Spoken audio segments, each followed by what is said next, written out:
ሰላም ክቡራትና ክቡራን ተከታታዮቼ እንደምን አላችሁ? እኔ በጣም ደህና ነኝ። ዛሬም እንደተለመደው በወሳኝ መሰረታዊ የህግ ፕሮግራም መጥቻለሁ። በዛሬው ፕሮግራሜ አንድ የአባቱን ወይም የእናቱን ወይም ደግሞ የሌላ አካልን በውርስ መውረስ የሚገባውን የውርስ ሀብት ንብረት ከመውረስ የሚያግዱትን ወይም ከውርስ የሚያስነቅሉት ምክንያቶች ምንድን ነው? አንድን ወራሽ የሚለውን በዝርዝር የምነግራችሁ ይሆናል ማለት ነው። አንድ ወራሽ ማግኘት የሚገባውን የውርስ ሀብት እንዳያገኝ የሚያስችሉትን ጉዳዮችና ከውርስ የሚያስነቅሉት ጉዳዮች ምንድን ናቸው የሚለውን በፍትሐብሔር ሕጉ የውርስ ድንጋጌዎችን መሰረት በማድረግ የምነግራችሁ ይሆናል ማለት ነው። ለዚህ ቻናል አዲስ የሆናችሁ ቻናሉን ላይክ፣ ሼር፣ ሰብስክራይብ በማድረግ አብራችሁኝ እንድትቆዩ በታላቅ አክብሮትና ትህትና ጠይቃለሁ። ቀጥታ ወደ ዛሬው ፕሮግራም ይገባለሁ።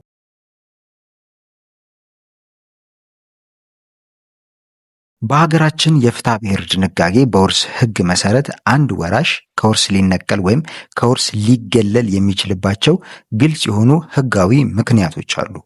ይህ ምክንያት በሁለት ዋና ዋና መንገዶች ይከፈላሉ። አንደኛው በሕግ ምክንያት የሚመጣ መገለል ወይም አንወርዚነስ ሲሆን፣ ሁለተኛው ደግሞ በኑዛዜ የሚደረግ ከውርስ መነቀል ወይም ዲስሄነሪቲንግ ነው ማለት ነው። ስለዚህ አንድ ሰው በሕግ አግባብ ከውርስ ሊገለል ይችላል፣ አኖርዚ ሊሆን ይችላል። ሁለተኛው ደግሞ በአውራሹ በኑዛዜው የሚያደርገው ከውርስ መነቀል ዲስሄነሪቲንግ ነው ማለት ነው። እነኚህን ተንተን አርገን በትነን እንያቸው።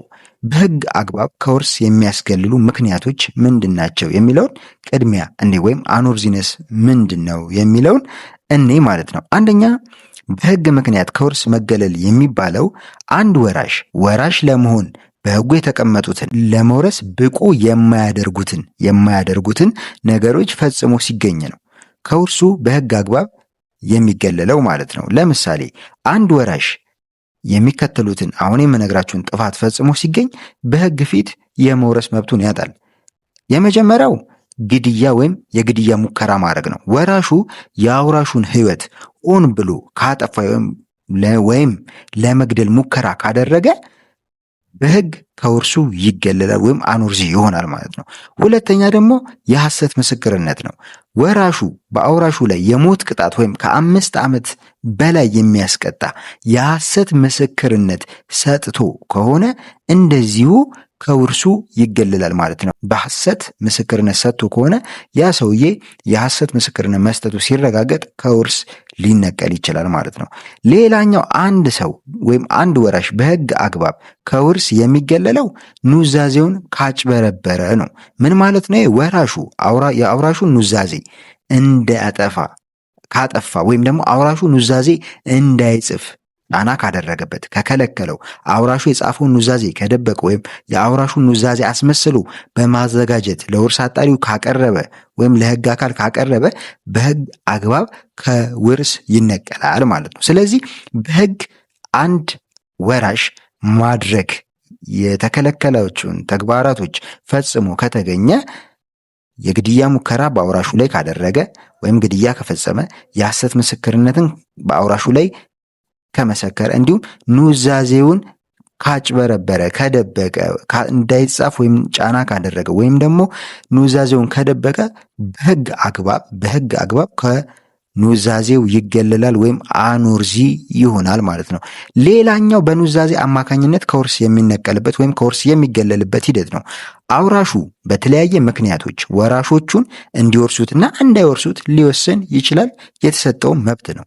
አንድ አውራሽ በኑዛዜው ላይ እንዳይወርሰኝ እከሌ ብሎ ኑዛዜውን ካደረገ ወይም ከውርስ ከነቀለ የወራሽ አይወርስም ይባላል። ኑዛዜው ላይ እከሌ ሀብት ሰጥቶ የውርስ ሀብት ሰጥቶ ሌላውን ካልሰጠ በዝምታ ዝም ብሎ ካለፈ ከውርስ ነቀለው ይባላል ማለት ነው። ከውርስ የሚያስነቅሉ ምክንያቶች በግልጽ እንዲሁኑ ተብሎ ለአውራሹ ባይወሰንም አውራሹ ግን ምክንያት ጠቅሶ ወይም ሳይጠቅስ ወራሾቹን ከውርሱ መንቀል ይችላል። ይህም መብት አለው ማለት ነው። ሆኖም በተግባርና በሕጉ እንደሚታየው ከውርስ ለመነቀል ምክንያት የሚሆኑ ተግባራቶች አሉ።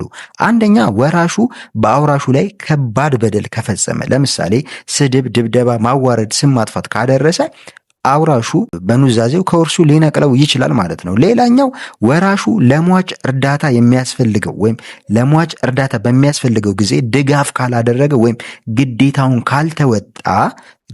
ካልተወጣ የልጅነት ወይም ተወላጅነት ግዴታውን ካልተወጣ አውራሹ በኑዛዜው ሊነቅለው ከውርስ ሀብት ሊነቅለው ይችላል ማለት ነው። ሌላኛው አውራሹ ያለ ምንም አይነት ምክንያት ሳይጠቅስ ከውርስ ሊነቅለው ይችላል ወራሽን ማለት ነው። ነገር ግን በዚህ ጊዜ ወራሹ በሕግ የሚጠይቅበት የራሱ አግባብ አለው። እሱም በሌላ ፕሮግራም እናያለን።